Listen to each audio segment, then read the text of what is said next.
हाँ जी, good evening students. Sagarika Ahluwalia this side and welcome to my YouTube channel Anugrah institute of mathematics. तो अभी हमने स्टार्ट की हुई है प्लेलिस्ट रायमन इंटीग्रेशन की। हमने एक ऑलरेडी पार्ट 1 में काफ़ी हद तक रायमन इंटीग्रेशन के बारे में सीख लिया था कि कैसे रायमन इंटीग्रेशन क्वेश्चंस के ऊपर अप्लाई होती है। आज हम फर्दर इसको प्रोसीड करने वाले हैं, ठीक है जी।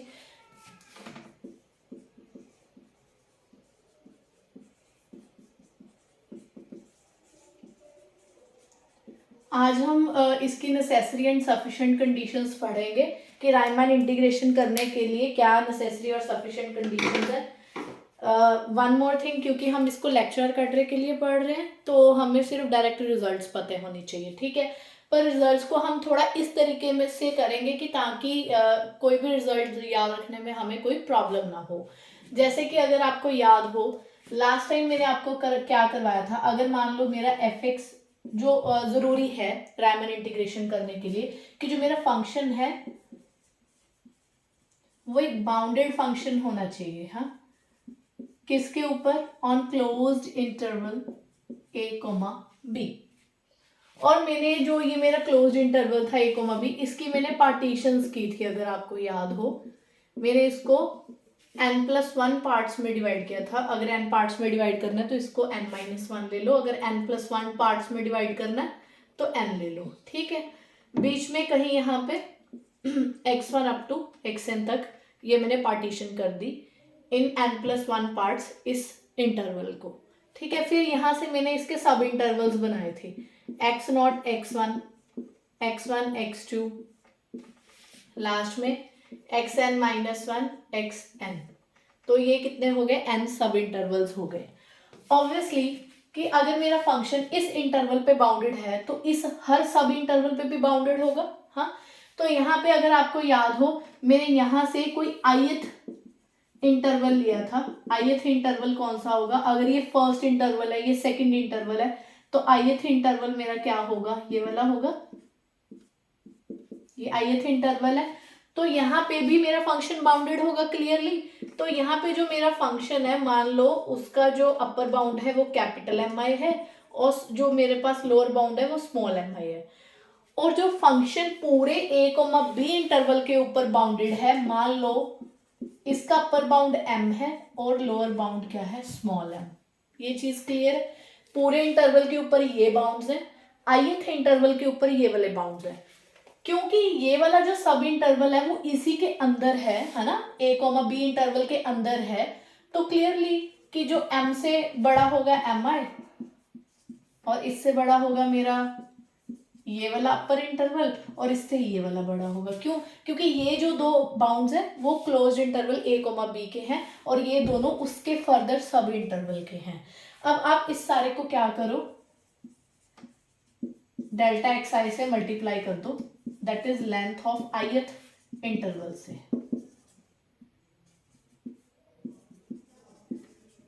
एंड टेक समेशन, इसके बाद यहां पे समेशन ले लो, ठीक है।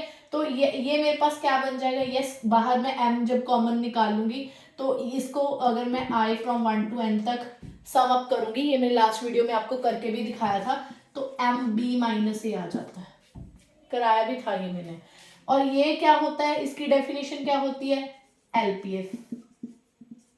और ये मेरे पास क्या होता है? UPF, lower sum upper sum, और ये आता है MB माइनस A, ठीक है जी। तो ये रिजल्ट भी आप याद रखोगे कि ये रिजल्ट जो है होल्ड करता है। समटाइम ये एग्जाम में ऐसे ही पूछ लेता है कि क्या कौन सी जो स्टेटमेंट है वो ट्रू है, तो ये ट्रू स्टेटमेंट में से आ जाता है हमारे पास। इसके बाद मैंने आपको फर्दर क्या करवाया था कि जो ये लोअर और अपर सम है, एक आपको ग्राफ भी ड्रॉ करवाया था मैंने कि ऐसे करके अगर मान लो आपने इसको 4 पार्ट्स में डिवाइड किया तो इस वाले को अपर सम बोलते हैं। देखो कितना गैप है, जबकि मुझे इसके नीचे वाला ये एरिया चाहिए, पर अपर सम में ये वाली मेरे पास रेक्टेंगल आ जाती है, तो ये वाला पोर्शन एक्स्ट्रा आ जाता है, क्योंकि ये वो हो गया ना मेरे पास। एरिया कैसे निकालेंगे इसका? लेंथ इनटू ब्रेथ करके एरिया ऑफ रेक्टेंगल से। तो ऑब्वियसली ये कब मैच करेगा, ये प्रॉपर आपको इंटीग्रेशन कब देगा, लास्ट वीडियो में भी बताया था कि आप इसको बहुत छोटे टाइनी सब इंटरवल्स में ब्रेकअप करो, ठीक है, ब्रेक करो। जितने बड़े आप ब्रेक करोगे इंटरवल्स, सब इंटरवल्स बनाओगे बड़े बड़े, उतने ही ज्यादा इसमें प्रॉब्लम रहेगी, ये मैच नहीं करेगा। तभी हम वहां पे क्या लगाते होते थे कि n tend to infinity. N tend to infinity का क्या मतलब है कि जितने मैंने इसको सब इंटरवल्स में डिवाइड किया है वो बहुत सारे छोटे छोटे सब इंटरवल्स हैं। तो तभी वहां पे ये छोटे सब इंटरवल्स को कहने का मतलब ये भी हुआ कि एंड टेंड्स टू इन्फिनिटी, कि सब इंटरवल्स बहुत छोटे छोटे हैं। तो यहीं से अब हम आगे करते हैं। अगर आपको याद हो, जब मैंने इसके ऊपर सुप्रीमम लगाया था, तो आपको मैं ये बताना चाहती हूँ कि इन दोनों के बीच में ना यहाँ पे कहीं एक्चुअल इंटीग्रेशन लाई करता है। याद रखने का तरीका है ये, इन दोनों के बीच में यहाँ पे एक्चुअल रायमान इंटीग्रेशन है, तो इसको थोड़ा सा बढ़ाना होता है, यूपीएफ को थोड़ा सा घटाना होता है, ठीक है। तो जब मैं सुप्रीमम ऑफ एलपीएफ ले लेती हूँ तो ये लोअर इंटीग्रेशन आ जाता है, और जब मैं इसका इन्फीमम ले लेती हूँ तो मेरे पास अपर इंटीग्रेशन आ जाता है। और हमने किया था अगर ये दोनों इक्वल आ जाए तो ये रायमन इंटीग्रेशन हो जाती है, मतलब कि इनके बीच में जब ये यहाँ पे इक्वल हो जाए, बीच में यहाँ पे ये वाली जो रायमन इंटीग्रेशन वाली ये वाली इंटीग्रेशन है, जब ये बीच में एग्जिस्ट करती है कहीं, ठीक है, और ये दोनों इक्वल हो जाने चाहिए। तो ऑब्वियसली जब आपने ऑलरेडी एक पार्टीशन पी कर रखी है, मान लो आपने एक और पार्टीशन ली पी स्टार, ये पी स्टार जो है वो रिफाइनमेंट ऑफ पी होगा कब, अगर ये वाली पार्टीशन इसके अंदर कंटेन्ड होगी। P star is refinement of P. Refinement of P का मतलब क्या है यहाँ पे, कि अगर मैंने मान लो इसी क्लोज इंटरवल ए कोमा बी को 4 पार्ट्स में यहाँ पे डिवाइड किया है, तो रेदर देन 4 यहाँ पे मैं इसको 6 पार्ट्स में डिवाइड कर रही हूँ। तो रिफाइनमेंट वाली पार्टीशन कौन सी होती है, जिसको और ज्यादा पार्ट्स में डिवाइड किया गया हो। जैसे कि फॉर एग्जाम्पल एक minute,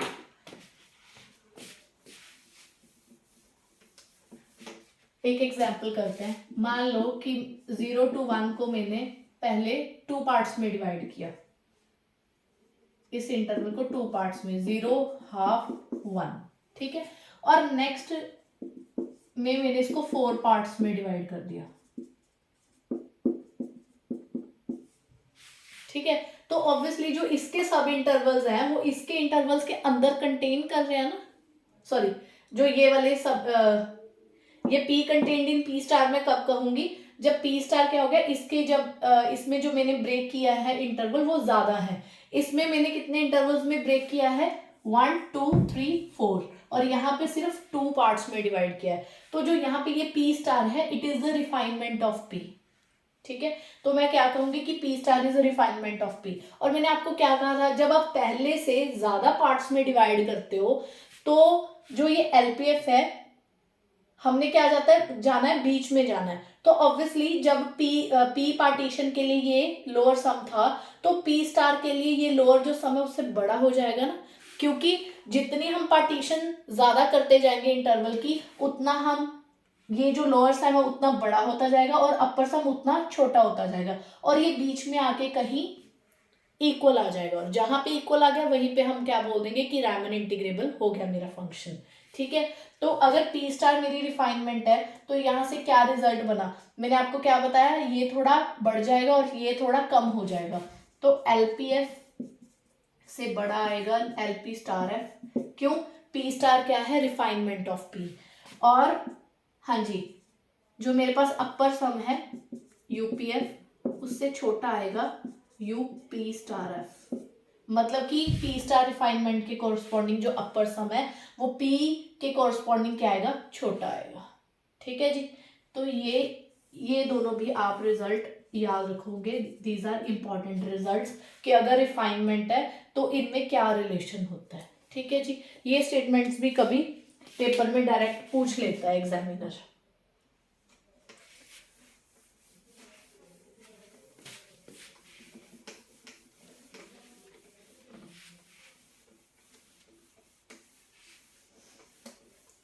next,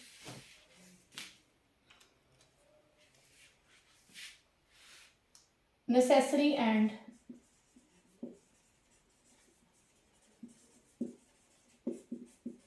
sufficient condition for fx to be Riemann integrable on closed interval a, b, कि कब जो मेरा फंक्शन है वो रीमन इंटीग्रेबल होगा on closed interval a, b, if for all epsilon greater than 0। इसका क्या मीनिंग है, मैं एप्सिलन कुछ भी सोचूं, then there exist a partition p, या आप लिख सकते हो there exist a delta greater than 0 such that, क्योंकि दोनों एक ही चीज है, कोई पार्टीशन मिल जाए, या मैं क्या कहूंगी क्योंकि पार्टीशन के कोरस्पॉन्डिंग ही अभी मैं लिखवाती हूँ आपको कि जो मेरी पार्टीशन है उसका जो नॉर्म आएगा that is less than delta. तो मुझे एक पार्टीशन मिल जानी चाहिए ताकि जो उसका नॉर्म है, नॉर्म मतलब कि उसमें जो लेंथ ऑफ सब इंटरवल है उसको मैं किसी भी डेल्टा से क्या कर सकूं, कम कर सकूं, such that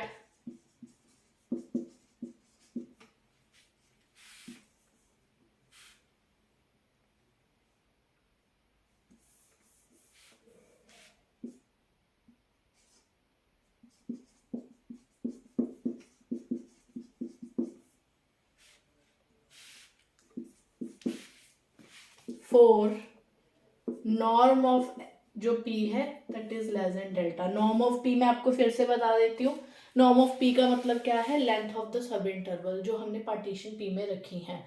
अब इसका मीनिंग क्या है कि जब भी मैं कोई एप्सिलन सोचूंगी, मान लो मैंने एप्सिलन हाफ सोचा, ठीक है, तो मैं यहाँ पे कोई ना कोई ऐसी पार्टीशन p ले आऊंगी सच दैट कि जो उसका लेंथ ऑफ सब इंटरवल है वो ऐसे डेल्टा से कम करूंगी कि उसका अपर सम और लोअर सम उस हाफ से क्या हो सकेगा, कम।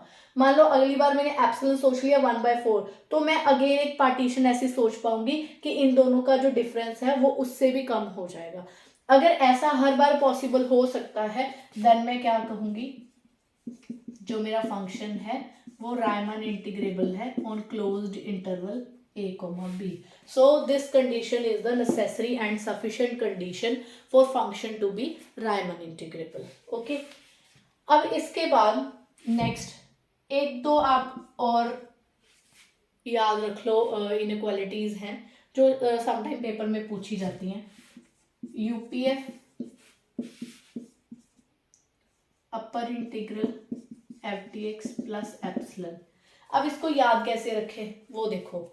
अब मैंने आपको बताया था ना कि हम क्या करते हैं, अपर सम का इनफीमम लेते हैं, मतलब हमने अपर सम को कहीं ना कहीं क्या करना होता है, सारे अपर सम में से सबसे छोटा लेना होता है, इसको किसी तरीके से छोटा करना है।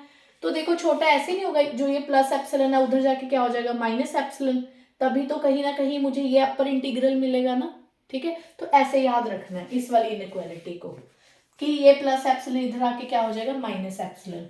और सिमिलरली लोअर सम में हमें क्या करना होता है, कुछ ऐड अप करना होता है।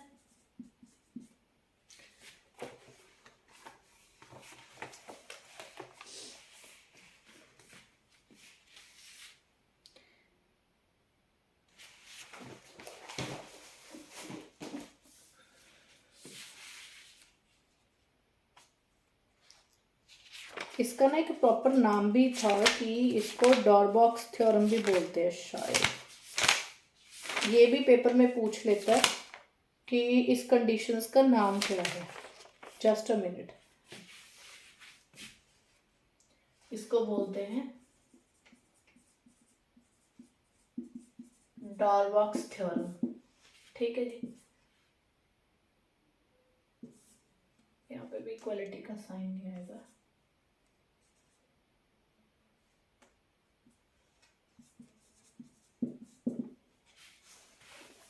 ये दो जो इनइक्वालिटीज है these are also again very important, ये कई बार पेपर में पूछ लेता है।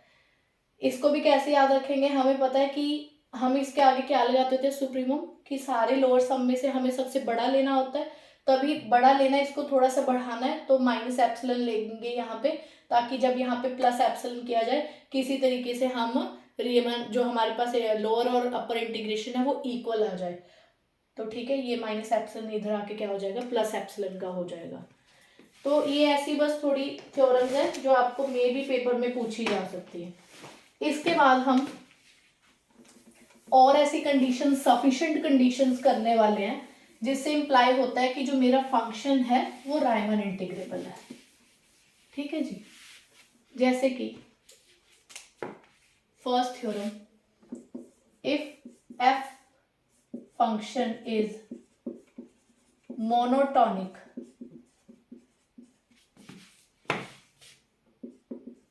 On closed interval a, b। मान लो कि मेरा जो कोई फंक्शन है वो मोनोटोनिक फंक्शन है on interval a, b, then तो जो मेरा फंक्शन है वो रायमन इंटीग्रेबल होगा।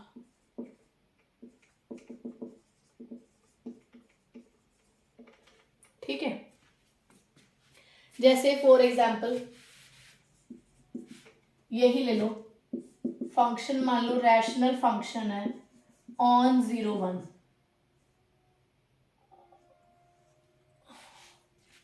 ऑन 0 से लेके हाफ ले लो, 0 to हाफ।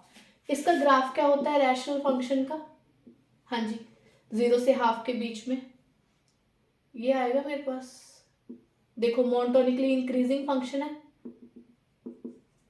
मोनोटोनिक फंक्शन हो गया on closed interval a, b which is half, 0 and half. तो ये भी मेरा फंक्शन क्या हो गया, रायमन इंटीग्रेबल हो गया। ऐसे डायरेक्ट ही आपको पूछे जाएंगे क्वेश्चन। नेक्स्ट आ गया, if fx is continuous on closed interval a, b। अगर क्लोज्ड इंटरवल a, b के ऊपर मेरा फंक्शन कॉन्टिन्यूअस है तो भी मैं क्या करूंगी कि जो मेरा फंक्शन है वो रायमन इंटीग्रेबल है on closed interval a, b। जैसे फॉर एग्जांपल यही वाला ले लो रैशनल फंक्शन, 0 से लेके हाफ तक जो ये मेरा फंक्शन है कॉन्टिन्यूअस है, hence it is Riemann integrable. और एक कौन सा फंक्शन देख सकते हो, जैसे fx equal to x square, yes y equal to x square का ग्राफ ये होता है ना, कॉन्टिन्यूअस ग्राफ है, 0 से लेके मान लो आप 2 तक डिस्कस कर लो on closed interval 0, 2। It is monotonically increasing तो है ये, ठीक है, कॉन्टिन्यूअस ग्राफ है on interval 0, 2, hence it is Riemann integrable. Next आ गया, कॉन्टिन्यूटी से रिलेटेड ही थोड़ी सी चीजें और कर लेते हैं कि if fx has finite discontinuities, continuous अगर मेरा फंक्शन है तो रायमन इंटीग्रेबल है, गुड। अब मेरे फंक्शन के पास अगर फाइनाइट डिसकॉन्टिन्यूटीज हैं then fx is Riemann integrable, तो भी मेरा फंक्शन रायमन इंटीग्रेबल होगा, प्रोवाइडेड कि जो डिसकॉन्टिन्यूज है ना वो फाइनाइट होनी चाहिए मेरे पास। जैसे कि फॉर एग्जांपल ये वाला फंक्शन लो,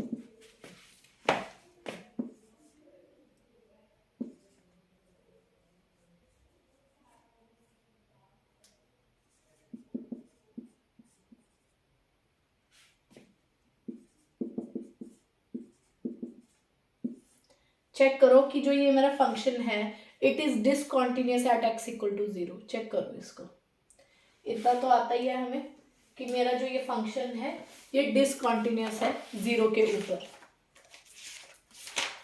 एक दो मैं फंक्शन और लिख के आपको बताती हूँ कि कौन कौन से फंक्शन और बना सकते हैं। वैसे तो आपने बहुत सारे फंक्शन किए होंगे जो एट 1 और 2 पॉइंट्स के ऊपर डिसकॉन्टिन्यूअस आते हैं, जैसे कि यही ले लो एक ये वाला function 3 when x not equal to 0 at x equal to 0 it is 0, ये भी at x equal to 0 discontinuous है, at x equal to 0 fx is discontinuous and this function also जब 0 at x equal to 0 के ऊपर problem आएगी, continuous नहीं है। क्यों?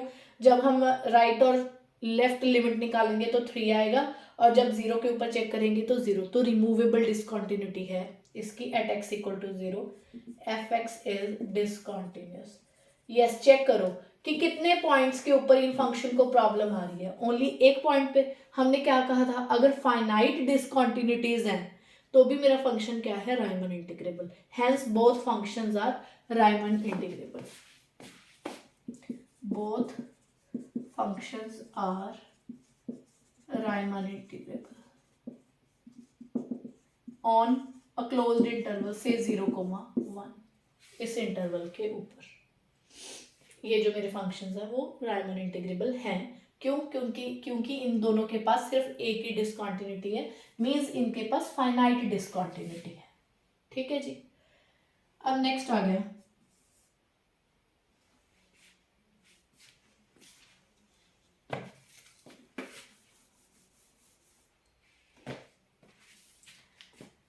fx function is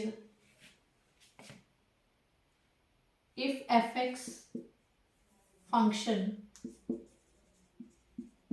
is almost continuous everywhere, इसका भी मीनिंग समझाऊंगी। अगर कोई fx फंक्शन ऐसा है जो ऑलमोस्ट कॉन्टिन्यूस एवरीवेयर है, ये भी डायरेक्ट पेपर में ऐसे ही पूछा जा सकता है, बहुत इंपॉर्टेंट कीवर्ड है, क्योंकि अभी मैं आपको मीनिंग बताऊंगी कि इसका मीनिंग क्या है। ये बहुत इंपॉर्टेंट कीवर्ड है, ज्यादातर स्टूडेंट्स को नहीं पता होता। ऑलमोस्ट कॉन्टिन्यूस एवरीवेयर अगर मेरा कोई फंक्शन है, then fx is Riemann integrable on closed interval a, b। एक और तरीके से इसको लिख सकते हैं, वो कैसे लिख सकते हैं, इसी के मीनिंग को पहले समझाती हूँ, उसी से दूसरी स्टेटमेंट बन जाएगी। अगर जो मेरा फंक्शन है वो ऑलमोस्ट कॉन्टिन्यूस एवरीवेयर कब होता है, अगर मैं उसकी डिसकॉन्टिन्यूटीज फाइंड करूं और वो सारी क्या आ जाए, काउंटेबल आ जाए। एक फंक्शन मेरा ऑलमोस्ट कॉन्टिन्यूस एवरीवेयर कब होता है, if it has countable डिसकॉन्टिन्यूटीज।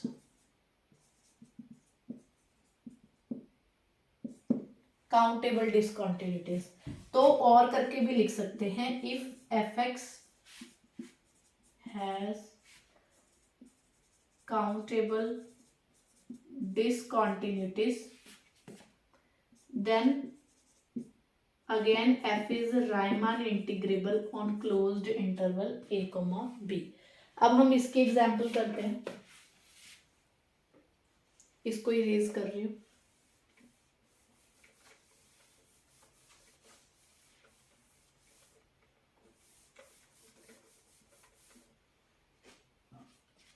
Fourth की एग्जाम्पल करवा रही हूं यहाँ पे। ये वाला फंक्शन आप नोट करो, जो मेरा फंक्शन है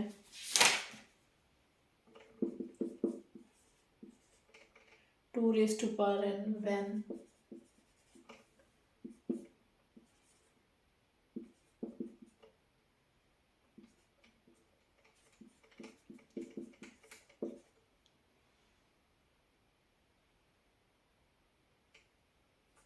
on 0,1 क्लोज्ड इंटरवल। मुझे चेक करना है कि जो मेरे पास ये वाला फंक्शन है क्या रायमन इंटीग्रेबल है या नहीं है। ठीक है, अब ध्यान से इस फंक्शन को देखना। फंक्शन n की वैल्यू 1 से लेके हम कहां तक रख सकते हैं, अप टू इन्फिनिटी, 0 से लेके अप टू इन्फिनिटी।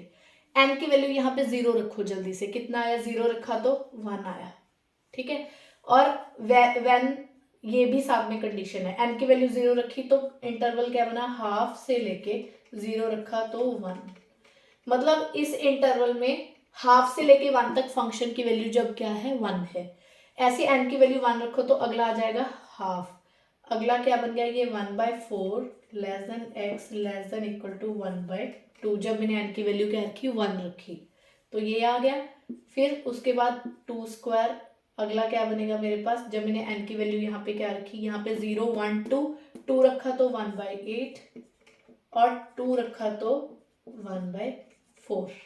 ठीक है, ऐसे ही लास्ट करते करते जब n टेंड टू इन्फिनिटी की तरफ चले जाएंगे, क्योंकि इनफाइनाइट तक इसको पुट कर सकते हैं n की वैल्यू को, क्वेश्चन में ही दिया हुआ है, तो ये कितना बन जाएगा, 0, फंक्शन की वैल्यू 0। हाँ जी, n टेंड टू इन्फिनिटी किया तो यहाँ पे क्या आया, ये भी मेरे पास क्या बन गया, 0, और ये भी 0। मतलब जब x की वैल्यू 0 हो तो फंक्शन की वैल्यू 0 के ऊपर 0 है, अदरवाइज इन इंटरवल्स के ऊपर ये वैल्यू है। ठीक है, अब ध्यान से चेक करो कि जो मेरा ये फंक्शन है ये कहाँ कहाँ पे डिसकंटिन्यूअस है। चेक करो, एक तो हाफ पे प्रॉब्लम आ रही है, फिर देखो 1/4 पे प्रॉब्लम आ रही है। क्यों? जब आप हाफ की राइट हैंड साइड निकालोगे तो फंक्शन की वैल्यू क्या है 1, और जब आप हाफ की लेफ्ट साइड निकालोगे तो हाफ, तो हाफ के ऊपर प्रॉब्लम आ गई कि नहीं?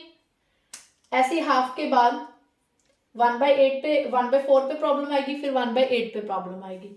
तो डिसकंटिन्यूटी क्या आ रही है इस फंक्शन की? डिसकंटिन्यूटी क्या आ रही है? पहले हाफ, फिर 1/4, फिर 1/8 एंड सो ऑन, और ये भाग के किसके पास चला जाएगा? 0 के पास चला जाएगा।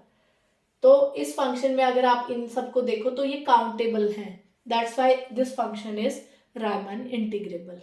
इसी से एक और रिजल्ट है, उसी में भी यही मेरे पास वर्क करेगी। एग्जाम्पल देखो,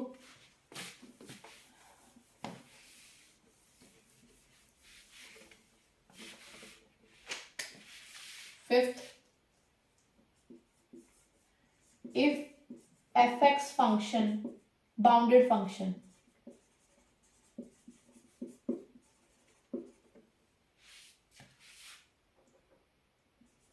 has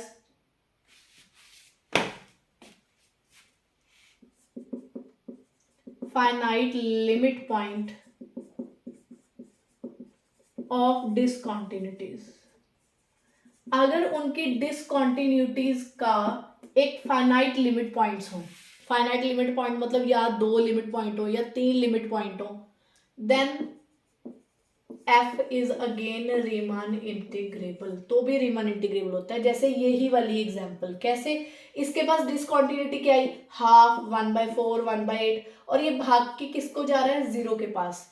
इस सारे सेट का जो लिमिट पॉइंट है वो 0 है ना, लिमिट पॉइंट क्या है? 0। ध्यान से देखो, अगर मैं आपको पूछूं कि 1/2n, ये वाला जो सेट है इसका लिमिट पॉइंट क्या है? क्योंकि ये भाग के 0 के पास जा रहा है, 0 के पास काफी भीड़ हो जाएगी ना, तो उसके नेबरहुड में इनफाइनाइट हमारे पास इस सेट के एलिमेंट्स आ जाएंगे। तो 0 क्या है? इसका लिमिट पॉइंट है। इसका लिमिट पॉइंट क्या है? 0। ध्यान से देखो कि फाइनाइट लिमिट पॉइंट्स आ रहे हैं, एक ही आ रहा है, तो भी ये फंक्शन मेरे पास क्या हो गया? रायमन इंटीग्रेबल हो गया। सो ये आपस में देखो कितनी कोरिलेटेड है। कॉन्टिन्यूस है फंक्शन तो भी रायमन इंटीग्रेबल, फाइनाइट डिसकॉन्टिन्यूटी कुछ अलाउड कर दी कि कुछ डिसकॉन्टिन्यूटीज आ सकते हैं, तो भी मेरा फंक्शन रायमन इंटीग्रेबल। फिर हमने कहा फाइनाइट छोड़ो, अगर काउंटेबल डिसकॉन्टिन्यूटी आ गई तो भी रायमन इंटीग्रेबल। फिर फर्दर हमने क्या किया कि अगर डिसकॉन्टिन्यूटीज का फाइनाइट लिमिट पॉइंट भी आ गया ना, तो भी मेरा फंक्शन क्या है? रायमन इंटीग्रेबल है। एक चीज और, इसकी मैं आपको एक एग्जांपल और करवाना चाहूंगी।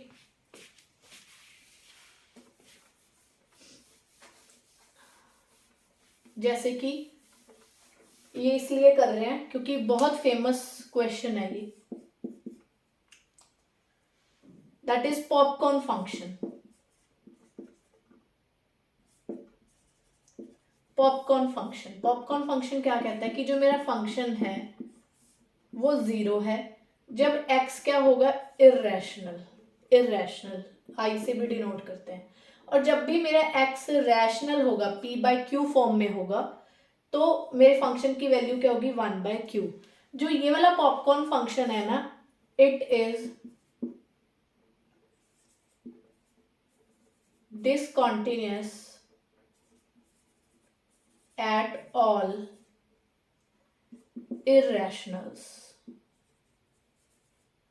इसको ऑन इंटरवल 0,1 करेंगे इसको भी। लेट मी चेक, ये भी हमारा on interval, yes, on interval 0,1 के ऊपर ही चेक कर रहे हैं। जो ये मेरा फंक्शन है ये भी मेरा डिसकॉन्टिन्यूस है एट ऑल रैशनल्स, सारे रैशनल्स के ऊपर जो मेरा फंक्शन है डिसकॉन्टिन्यूस है, but continuous at each irrational. अब यहाँ पे मजे की बात देखो कि 0,1 क्लोज इंटरवल के ऊपर जो मेरे रैशनल्स हैं वो काउंटेबल हैं। वैसे भी आर में जो रैशनल्स होते हैं वो काउंटेबल होते हैं, तो ये मेरे पास क्या हो गया, काउंटेबल। और जहां पे कॉन्टिन्यूस है वो सारे क्या है, अनकाउंटेबल है। अभी मैंने आपको क्या कराया था यहाँ पे कि अगर मेरा जो डिसकॉन्टिन्यूटीज आ रही हैं वो काउंटेबल हो, यहाँ पे भी देखो डिसकॉन्टिन्यूस कहाँ आ रहा है, एट रैशनल, और वो क्या है, काउंटेबल है ना। तो डिसकॉन्टिन्यूटी जितनी आ रही है वो काउंटेबल सेट के ऊपर आ रही है। तो ऐसे में भी जो मेरा फंक्शन होता है वो रायमन इंटीग्रेबल होता है। तो पॉपकॉर्न फंक्शन भी क्या होता है, रायमन इंटीग्रेबल होता है। तो ये चारों ही थ्योरम ऐसी हैं जो कॉन्टिन्यूटी से रिलेटेड है।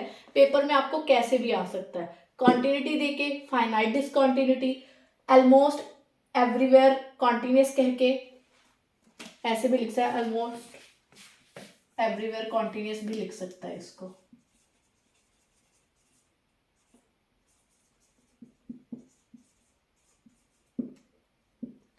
अगर वो ऑलमोस्ट एवरीवेयर कॉन्टिन्यूस हो या उसके पास जो डिसकॉन्टिन्यूटीज है वो काउंटेबल हो, तब भी मेरा फंक्शन रायमन इंटीग्रेबल है। और अगर उसकी डिसकॉन्टिन्यूटीज का जो फाइनाइट उसके पास लिमिट पॉइंट्स हो तो भी मेरा फंक्शन जो है वो रायमन इंटीग्रेबल होता है। These are very very important 4 statements for Riemann integration। और इनके साथ एक जो वही हमारे पास जो अभी मैंने फंक्शंस आपको करवाए हैं कि जिनके लिमिट पॉइंट्स फाइनाइट आ रहे थे, या ये वाला पॉपकॉर्न फंक्शन हो गया, ये सारे ही क्या है, रायमन इंटीग्रेबल है। पर जो डिरिचलेट फंक्शन है इज नॉट रायमन इंटीग्रेबल, जो मैंने आपको पार्ट 1 में करवाया था कि जो ये वाला डिरिचलेट फंक्शन है x belongs to rational, x belongs to irrational, ये सिमिलर जैसे ही है ना, पॉपकॉर्न कंफ्यूजन हो जाता है, कंफ्यूज नहीं होना। This is the Dirichlet function and it is not Riemann integrable on closed interval 0,1। ठीक है, किसी भी क्लोज इंटरवल के ऊपर पूछ ले, it is not Riemann integrable. ठीक है जी। अब इसके बाद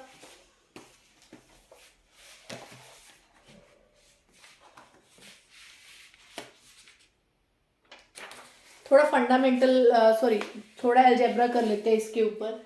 इफ अगर मेरा फंक्शन एफ और जी दोनों रायमन इंटीग्रेबल है a, b पे, तो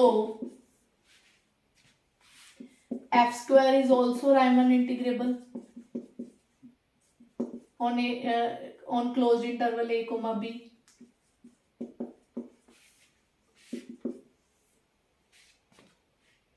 अगर f मेरा रायमन इंटीग्रेबल है तो उसका मॉड भी क्या होता है, रायमन इंटीग्रेबल होता है ऑन a, b। उनका प्लस भी क्या होता है, रायमन इंटीग्रेबल, और उनका सब्ट्रैक्शन भी। सिमिलरली f और g भी क्या होता है, रायमन इंटीग्रेबल होता है।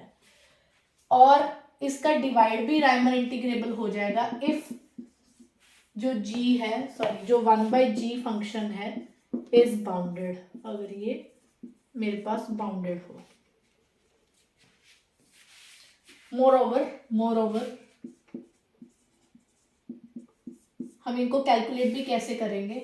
मान लो a से b हम रायमन इंटीग्रेशन कर रहे थे, जो हम +2 में करते आ रहे हैं, f प्लस जी चाहे सब्ट्रैक्शन का, तो हम इसको अलग अलग ऐसे कर देंगे। सेम रायमन इंटीग्रेशन में भी यही होता है, ऐसे ही हम प्रोडक्ट में करेंगे, और ऐसे ही हम डिवीजन में कर लेंगे, और ऐसे ही मॉड फंक्शन में। एक बहुत इंपॉर्टेंट चीज है कि हमें पता है if f is Riemann integrable तो उसका मॉड भी रायमन इंटीग्रेबल होता है।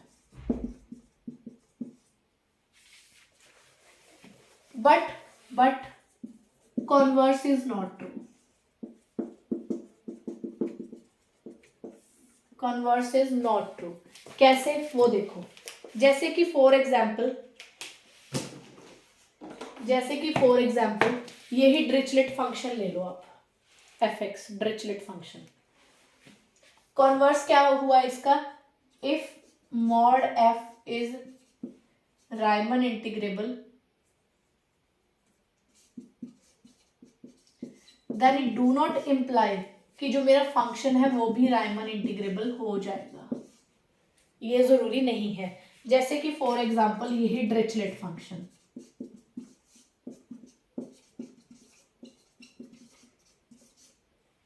यही मेरे पास जो है डिरिचलेट फंक्शन। कैसे, अब ध्यान से देखो, जो मोड ऑफ एफ फंक्शन है इसका मोड लो 1 और -1, मोड लोगे तो आपके पास सिंपल 1 आया ना। It is a constant function on closed interval a, b, on closed interval sorry 0, 1, ये कांस्टेंट फंक्शन है, ये तो रीमन इंटीग्रेबल होगा ही, कांस्टेंट फंक्शन है रायमन इंटीग्रेबल। बट अगर आप देखो, बट मोड तो हो गया रायमन इंटीग्रेबल, बट जो फंक्शन एफ एक्स है is not Riemann integrable on closed interval 0, 1, ये नहीं है रायमन इंटीग्रेबल। ये मैंने आपको करवाया था पार्ट 1 में, इसका प्रूफ भी कराया है, तो इसको आप ध्यान में रखना, ठीक है जी।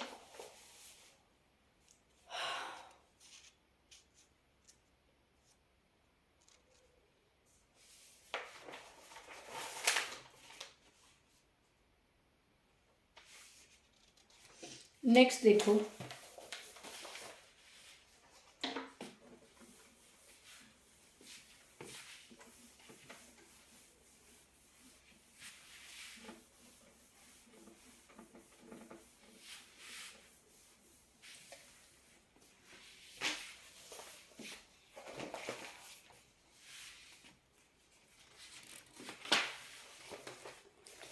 one more thing,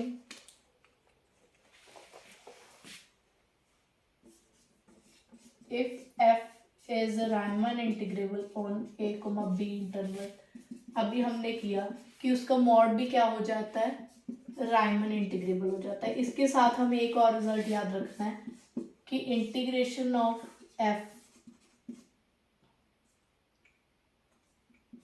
इसका मॉड, इससे बड़ा क्या आता है मेरे पास, ए से लेके बी तक, मॉड ऑफ एफ डीएक्स। इस इनइक्वालिटी को भी याद रखना, कई बार डायरेक्ट पेपर में रिजल्ट पूछ लेता है इसके बिहाफ पे, ठीक है जी। अब एक और चीज, जैसे अभी तक हमने रायमन इंटीग्रेशन के लिए नेसेसरी और सफिशिएंट कंडीशन हमने क्या की थी, necessary and sufficient condition for F to be Riemann integrable is कि लोअर सम, अपर सम और lower sum less than epsilon आ जाए, for all epsilon greater than 0 there exist delta such that कि जो पार्टीशन का length of सब intervals है उसको मैं किसी डेल्टा से कम करके जब लूंगी तो उसके कॉरस्पॉन्डिंग ये कंडीशन सेटिस्फाई हो जाएगी। So this is the necessary and sufficient condition. Similarly एक और तरीका है रायमन इंटीग्रेशन चेक करने का, कोई फंक्शन है या नहीं है, वो भी नेसेसरी एंड सफिशिएंट कंडीशन है।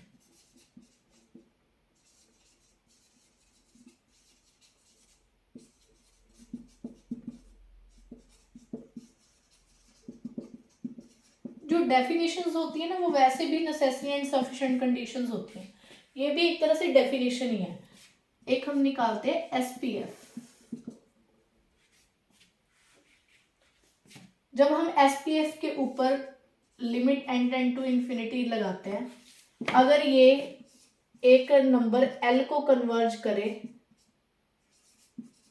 इसको चाहे एल लिख लो, अगर एसपीएफ के ऊपर limit n tend to infinity लगाऊं और वो एक नंबर को कन्वर्ज करे, तो भी मैं क्या कहूंगी कि जो मेरा एफ फंक्शन है वो रायमन इंटीग्रेबल है ऑन इंटरवल ए, बी, और उसको ऐसे करके लिखा जाएगा। अब आप कहोगे कि मैम ये एसपीएफ है क्या? हाँ जी, एसपीएफ कैलकुलेट कैसे करते हैं,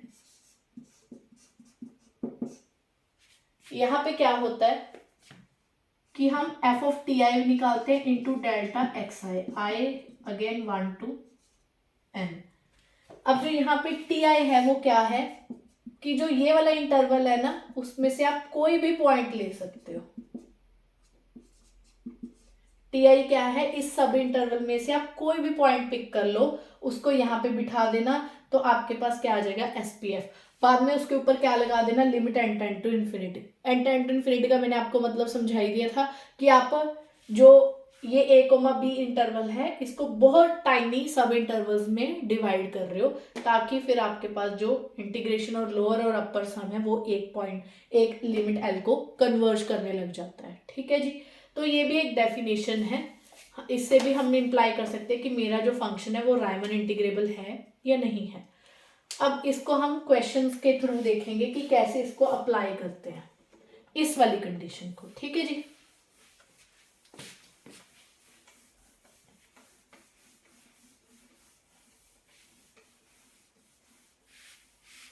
जैसे कि फॉर एग्जांपल एक छोटा सा क्वेश्चन कर लेते हैं इसके साथ का।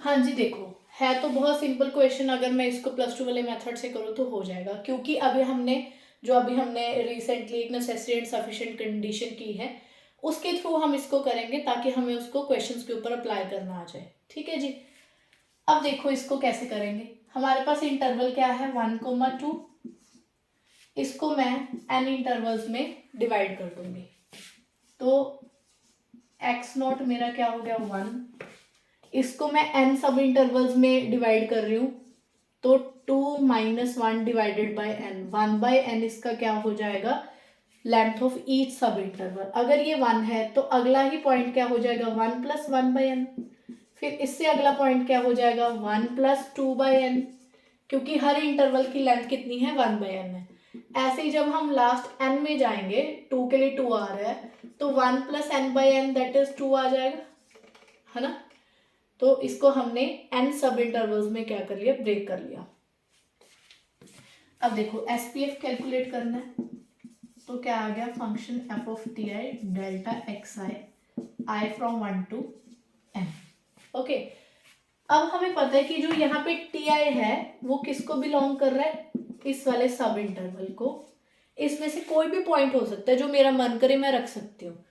अब पहले xi - 1 की वैल्यू यहाँ से रखो, देखो जब यहाँ पे 2 है तो 2 है, 1 है तो 1 है, तो अगर पैर में i - 1 आया तो क्या आएगा 1 + i - 1 divided by n। i के लिए क्या आएगा 1 + i divided by n।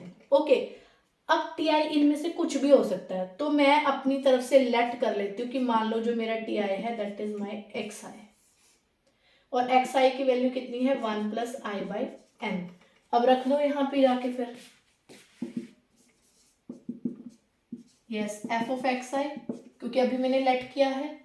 Delta xi क्या है मेरे पास, xi - 1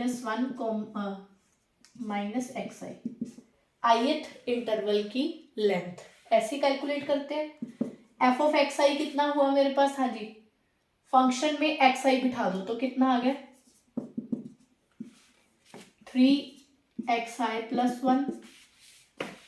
अब इसमें से ये सब्ट्रैक्ट कर दो, दैट इज इसमें से आप ये सब्ट्रैक्ट कर दो, सॉरी यहाँ i आएगा, यहाँ i - 1 आएगा, वेरी सॉरी। तो इसमें से ये सब्ट्रैक्ट कर दो, आपके पास कितना आया 1/n। ठीक है, यहाँ पे xi की वैल्यू रख दो 3, xi की वैल्यू कितनी है मेरे पास 1 + i/n + 1/n, तो ये हो गया मेरे पास 4 और बाहर 1/n, और ये आ गया मेरे पास 3i/n², ये आ गया। अब आप समेशन अलग अलग कर लो। 4, हाँ जी 4/n summation i from 1 to n 1 आ गया, क्योंकि ये इंडिपेंडेंट ऑफ i था। अगले वाले में 3/n² summation i from 1 to n। ठीक है, तो ये आ गया 4/n। हाँ जी 1 को कितनी बार ऐड करोगे 1 से लेके n तक, तो कितना आ गया n आ गया, प्लस यहाँ पे देखो इसका फॉर्मूला क्या होता है 3/n²। हाँ जी 1 + 2 अप टू n तक ऐड करोगे, इसका फॉर्मूला क्या होता है n+1 डिवाइडेड बाय 2। और यहाँ से ये कट गया 4 + 3/n² n+1 डिवाइडेड बाय 2। तो n से n कैंसिल हो गया, ये बच गया।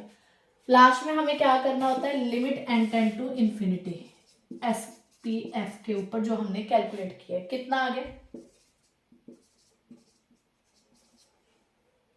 4 + 3/2 n से डिवाइड किया तो 1 + 1/n। हाँ जी n टेंड टू इन्फिनिटी किया तो ये 1 बच गया, तो 4 + 3/2 11/2 हमारे पास आंसर आ गया, और यही मुझे प्रूफ करना था। तो ऐसे आप कोई भी क्वेश्चन कैलकुलेट कर सकते हो। अगर ये कन्वर्ज करके, जैसे यहाँ पे देखो कि कैसे पता चलेगा कि ये फंक्शन जो ये कंडीशन है रायमन इंटीग्रेबल की SPF वाली कैसे अप्लाई होती है। देखो n टेंड टू इन्फिनिटी करने पे एक पर्टिकुलर नंबर आ गया ना, अगर तो ऐसे आपको एक नंबर मिल जाए, ठीक है, SPF अगर एक L को कन्वर्ज कर जाए, यही नेसेसरी एंड सफिशिएंट कंडीशन लिखवाई थी। अगर SPF as n tend to infinity करके एक नंबर पे कन्वर्ज करे तो yes it is Riemann integrable. अगर ये एक नंबर को ना कन्वर्ज करता तो हम क्या कहते हैं, it is not Riemann integrable. ठीक है जी।